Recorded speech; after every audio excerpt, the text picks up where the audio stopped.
La gestión colaborativa de la innovación en educación básica, la innovación en la innovación entendida como proceso y como el camino para llegar a cierto punto en el que se alcanza la reforma, se coloca el énfasis en las nuevas condiciones que posibilitan su realización, más que en el punto de llegada como producto.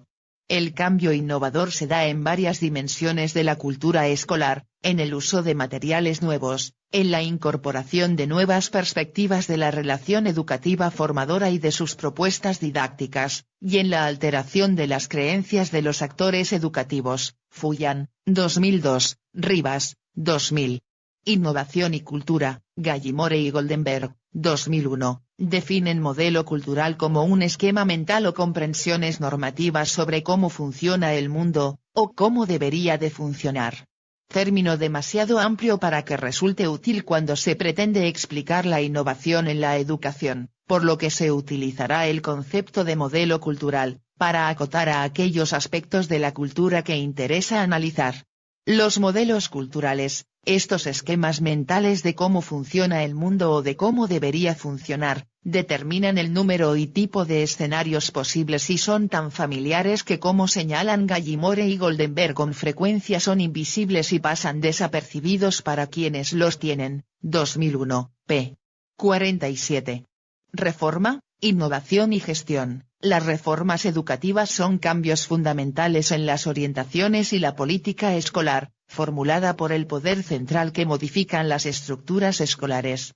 La innovación es el proceso, el camino para llegar a cierto punto en el que se alcanza la reforma y por lo mismo, el énfasis de la innovación está puesto en el proceso. La innovación como construcción colaborativa, se entiende como una actividad coordinada y simultánea mediante la cual se pretende lograr un objetivo manteniendo una concepción común del problema, a diferencia de la cooperación en donde una actividad se descompone en diversas tareas y cada una de estas son llevadas a cabo individualmente. La gestión de la innovación, se refiere a la orientación, organización y dirección de los recursos disponibles para lograr un objetivo, en este caso, la innovación. Liderazgo y gestión refiere al proceso de persuasión o de ejemplo mediante el cual un individuo induce a un grupo a que persiga los objetivos propuestos por el líder o que comparten este y sus seguidores. Gardner, 2000. 2.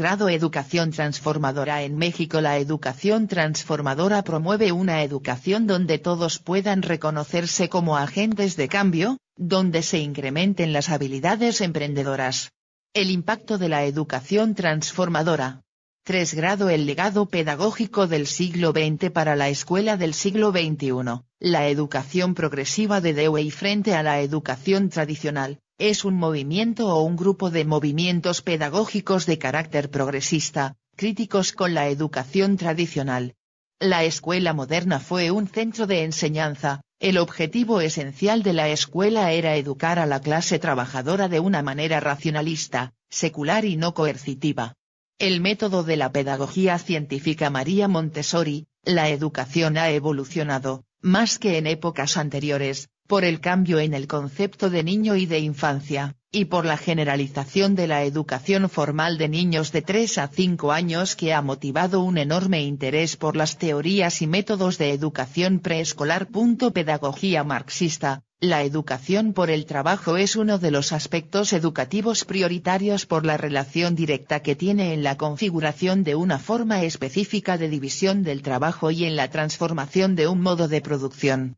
Pedagogías antiautoritarias. Se considera movimiento antiautoritario, a cualquier corriente que anteponga la libertad en la educación frente a las imposiciones de instituciones o personas. El constructivismo es una corriente pedagógica basada en la teoría del conocimiento constructivista, que postula la necesidad de entregar al estudiante las herramientas necesarias, generar andamiajes, que le permitan construir sus propios procedimientos para resolver una situación problemática. El conductismo es una rama de la psicología que, como su propio nombre indica, se basa en la observación de la conducta y el análisis de la misma.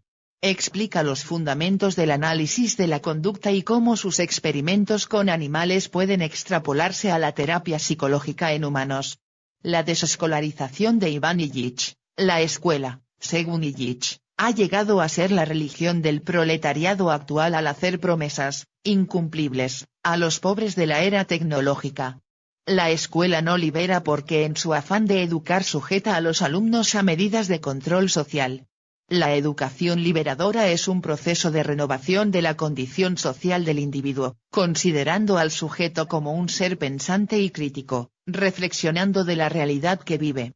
Webinar: los 5 pasos para una migración educativa digital. Paso 1. Planeación digital del aprendizaje. Paso 2. Tiempo de sesión sincrónica. Paso 3. Interacción con los alumnos. Paso 4. El estímulo digital no lo es todo. Paso 5. Evaluación más allá de los exámenes en línea. Foro: el proceso enseñanza-aprendizaje en un modelo híbrido o mixto. El modelo híbrido, también llamado blended learning o mixto, es una forma de enseñanza que combina herramientas y recursos didácticos de la modalidad presencial y a distancia. Capítulo 1. ¿Dónde está y a dónde va la educación en la cuarta revolución industrial? Cuarta revolución industrial, el gran reto para la educación universitaria. Se trata de una transformación en la forma en la que vivimos y cómo se va a desarrollar la sociedad global. Es una convergencia de tecnologías digitales, físicas y biológicas, que cambiará el mundo tal como lo conocemos. Gracias por su atención. Elaborado por Isabel Valencia Aritza y Díaz Jiménez, equipo 11.